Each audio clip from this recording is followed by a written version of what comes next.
Looking for a twist on your Halloween traditions? Stay tuned.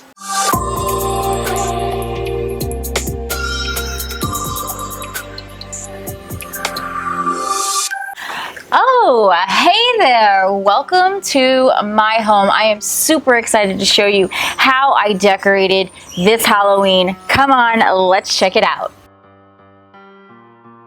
So the first thing you'll notice upon entering my house is this wreath that I did last year. I found all of this stuff at Michael's, and basically I strung it together on a wired wreath. It's just a bunch of different ribbon, some balls on here. These guys, which I love, they twist and turn so you can kind of manipulate them, as well as a few foam skulls. But the most important thing here that I love is this chalkboard. You can have it say anything you want.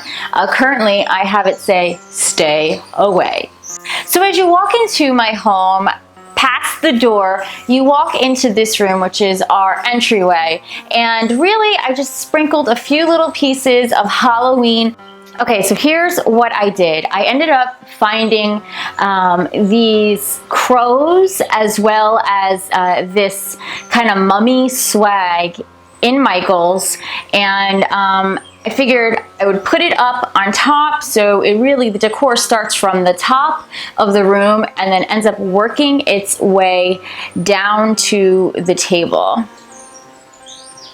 Speaking of the table, I used a few things that I've used in years past. I got this lamp, which I love because it's got branches on the shade and it's actual metal branches. I got that at Pier 1. The base is also a faux wood, and I think that that just screams fall at you. So I put that in our front, on our, so I put that on our front table along with some old antique lanterns that I found in my grandmother's basement at one point, as well as just a picture of Sal and I on a farm. I wanted to put this sign in front. It says, "Enter if you dare." It flickers on and off. You could see it a lot more at night, and I'm sure you'll see it in another Halloween video that we're doing later this month.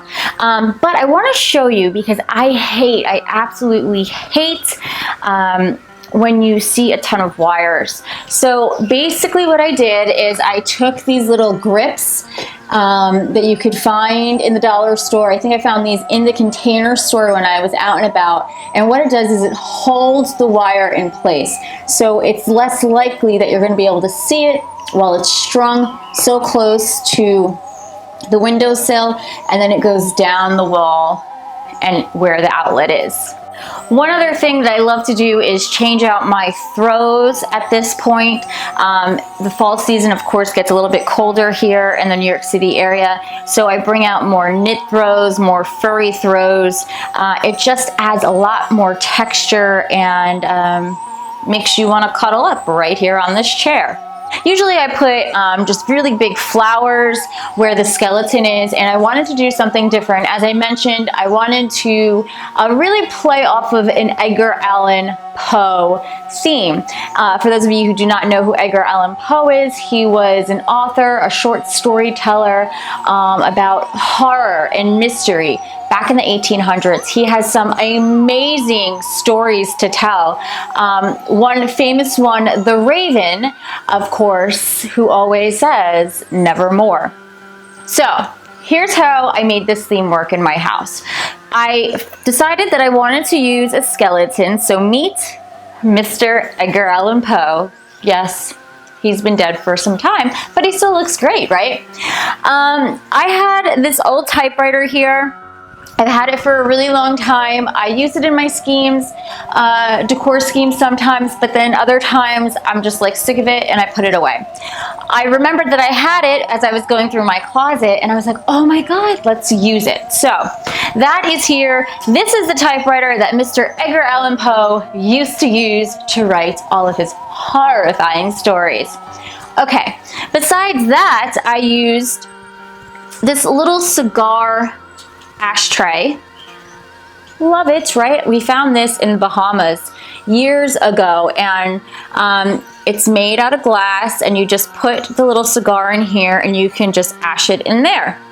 I decided, you know, Mr. Edgar Allan Poe, he needed to smoke something while he was writing to kind of get off his mind and make sure he's being creative. So I put that right beside this to be telling his story.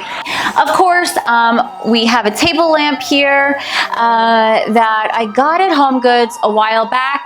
I love it. It's neutral, and I just dressed it up a little bit with some spider webs to just make it fit the overall look. And I decided to stack some artwork and pictures next to the typewriter because that's something that you would usually see on a desk or in an office area. So this is Mr. Edgar Allan Poe's office. On the top here, we used Martha Stewart bats. They're just paper bats. So we scattered them around the mirror. We decided to hang this wreath that I got from Target, as well as this piece of art, and he kind of looked like Edgar Allan Poe. Large white pumpkin. I actually spray painted. I would recommend, if you are trying to do a neutral colored theme Halloween this year, to take some of your old decorations and just spray paint them. Spray paint them white, matte black, gold, silver. So you're able to reuse what you already have, save money, and just refresh the entire piece. I also used this spider-laced table runner that I found years ago in Target. I use it every Halloween, and it really just anchors everything, all the other decor that I put on top of it. So if you are using lots of decor that may not work, make sure that you're anchoring it either with a runner, some type of gauze or swag, or even spider webbing. And no, I don't know this woman. This is just a Halloween decoration from Michael's that I actually loved, and it has some weight to it. It's a real frame, but what I liked even more about it was she turns into a skeleton. Again, I took some of that gauze and I put it over the window, and I found this Wicked Witch wooden plaque in HomeGoods this season, and it's got the bottom part that says witch is gold. So I loved that.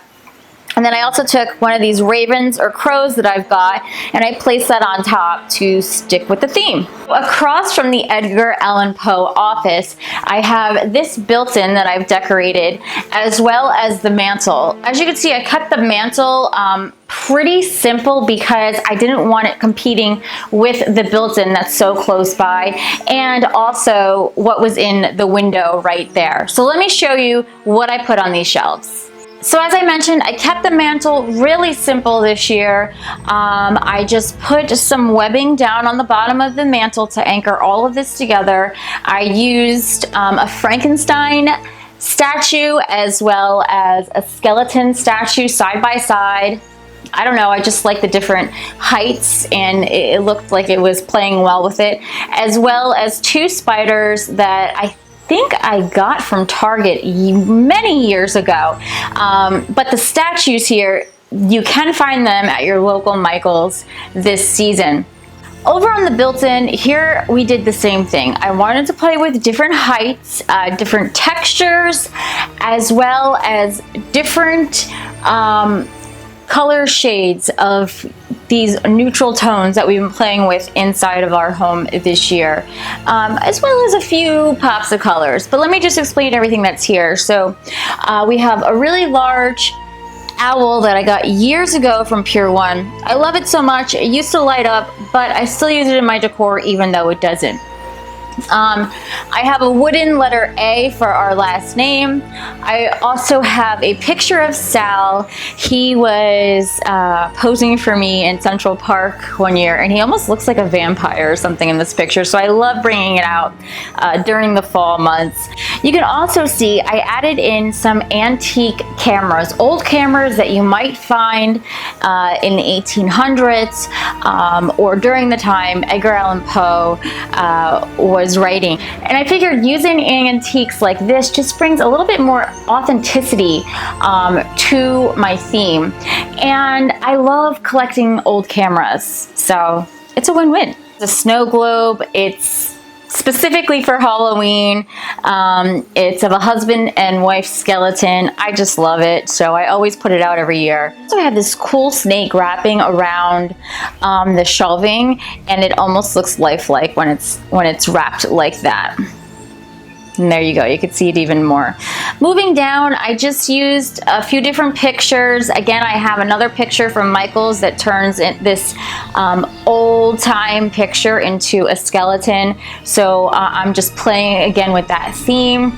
I have a skeleton image in the back, as well as an image of my family, if you could see us all dressed up for Halloween one year. This chain spear, I guess I'll call it, a chain spear. I found that at Target a few years back. I still use it. I like it because, you know, just chains remind you of Halloween. On this next shelf, I paired a few different bottles that I found at HomeGoods a few years back. I use these quite often. I found this raven with the newspaper last year at Target, as well as this little haunted house. I don't know, I just put them there basically because I needed something there, and it fit the height that I needed, so it works. But I love the raven because, again, or crow, if you want to call it a crow, but I love that picture because it really just sums up the Edgar Allan Poe theme. I have a sign that says Annual Witch Rides, and I found this skull frame at Michael's. I still need to put a picture in it, yes, I know. And this pumpkin here that's wiry, and it kind of matches the owl up on top, so it completes the built-in. So I found this garland at Target that I hung over the window. It just brings that whole entire skull theme over to this side of the room. I also had purchased a faux rug at the Nordstrom sale a while back, and I decided to throw that on the back of the couch just to bring in some other textures.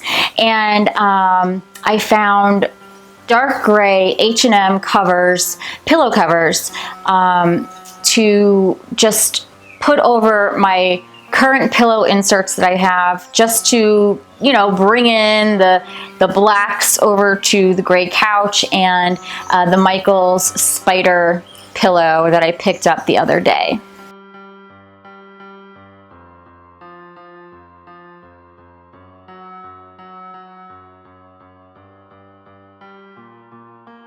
I kept it simple over on the side table. I did add some spider webbing to the top of the shade, just again to tie in the lamp to the rest of the look. And these two pumpkins, they're real. We DIY'd them, so I will post a link to that video down below as well, so you can learn how to do that too. On the coffee table, I did change it up a little bit this season. I put the gauze down on the bottom to anchor all the pieces together. I used these 3 different pillared candles. I got these candles from Target so long ago and really didn't burn them, but I like the way they look.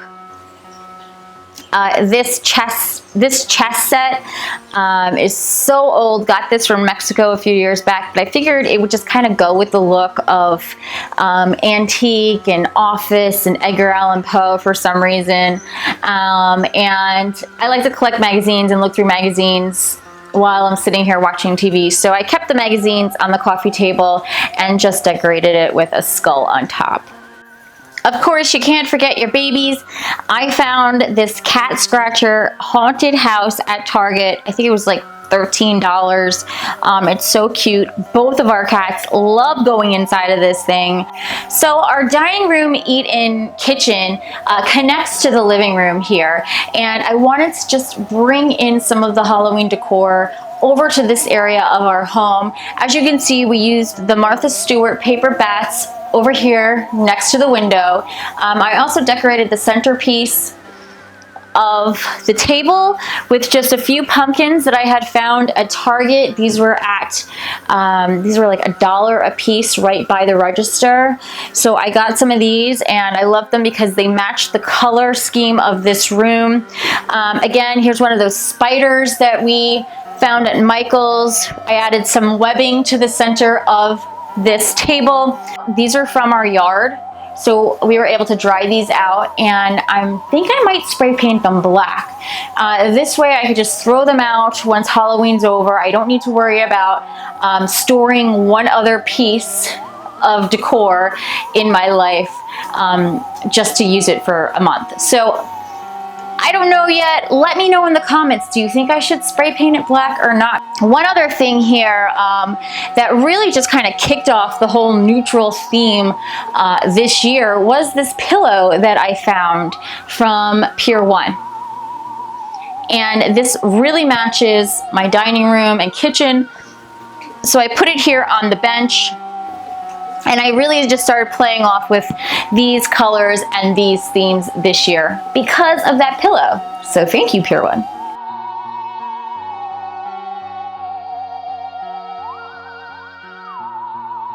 In my kitchen, again, kept it really simple. Just put a few accessories in here. I did some dishwashing towels on the stove in neutral colors. I also decorated our windowsill that's over our sink, and this painting I actually did at a paint night last year. We had so much fun. I love the neutral colors. Again, it's mostly black, this painting. And then I put the haunted house that I found in Michael's, which is, it's actually a candle light holder. So I loved putting it next to the haunted house piece of artwork because it almost looks like it's 3D. I also dressed up my glass built-in in the kitchen with some of those DIY pumpkins that we did earlier this year. Again, that video link is attached below. And we recently went to an orchard and got a ton of apples. So if you do this with your family, put the apples on display as you decide what exactly you're going to be doing with them. Thanks so much, guys, for taking the Halloween house tour with me. Make sure you go check out this video next, and don't forget to go check out www.toritoth.com for more home staging and decorating tips. Also, be sure to subscribe right here to see more videos like this. Until next time, happy Halloween!